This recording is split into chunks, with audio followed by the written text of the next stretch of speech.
आणि लोकसभेसंदर्भातल्याच पाहूयात इतरही महत्त्वाच्या घडामोडी लोकसभेचा धुरळामधून। माझ्यावर विश्वास दाखवणाऱ्या पक्षातील सर्वांचे आभार। रामटेकमधून काँग्रेसची लोकसभेची उमेदवारी मिळाल्यानंतर रश्मी बर्वे यांची प्रतिक्रिया। जात प्रमाणपत्राचा विषय हेतुपुरस्सर बाहेर काढला गेल्याची टीका। विजय वडेट्टीवार लोकसभेच्या रिंगणात उतरणार, सूत्रांची माहिती। चंद्रपुरात सुधीर मुनगंटीवार आणि त्याचबरोबरीने प्रतिभा धानोरकर यांची लढत होताना पाहायला मिळणार।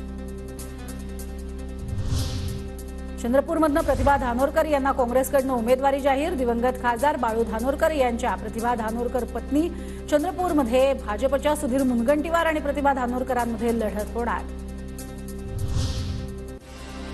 अजित पवार गटाकडून वृत्तपत्रांमध्ये पक्ष आणि चिन्हाबाबत जाहीर निवेदन। सर्वोच्च न्यायालयाकडून राष्ट्रवादीला घड्याळ चिन्ह वापरण्याची परवानगी।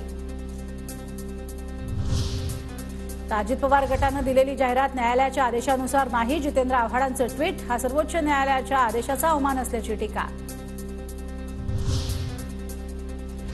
प्रकाश आंबेडकरांनी युती तोडल्याचं एकतर्फी जाहीर केलं हे दुर्दैवी। संजय राऊतांची प्रतिक्रिया। प्रकाश आंबेडकर त्यांच्या निर्णयाचा फेरविचार करतील। आम्ही वंचितला दिलेल्या 4 जागांचा प्रस्ताव कायम।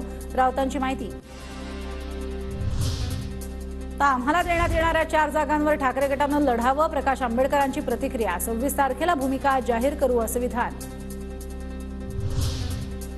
वंचित ठाकरे गटाची युती का तुटली हे माहिती नाही। नाना पटोलेंची प्रतिक्रिया। वंचितला मवियात घेण्याचा आमचा प्रयत्न आहे असंही विधान।